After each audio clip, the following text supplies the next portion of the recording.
म्हणूनच सादर केलेला आहे, कारण अमृतराय मोरोपंत, माधव जिलियन, सुरेश भट अशा पद्धतीची वाटचाल करत करत करत मराठी गझलेनं सुरेश भटांच्या नंतर फार मोठा टप्पा गाठलेला आहे, फार मोठी झेप घेतलेली आहे.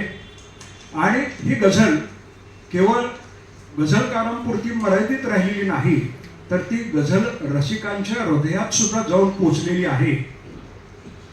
तर असं हे गझलेचं विस्तारत चाललेलं आकाश, या आकाशात चमचमणारे हे सगळे आमचे गझलकार बंधू भगिनी आहेत.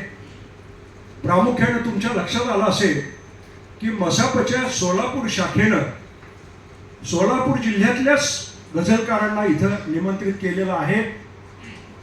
आणि मी जरी पुण्यातून आलेलो असलो तरी मूळचा मी सांगोल्याचा आहे, सोलापूर जिल्ह्यातला आहे. त्यामुळे माझ्या आडनावावरून सुद्धा मी या जिल्ह्यातला आहे, सांगोले गावचा आहे हे पण सांगायची गरज नाही.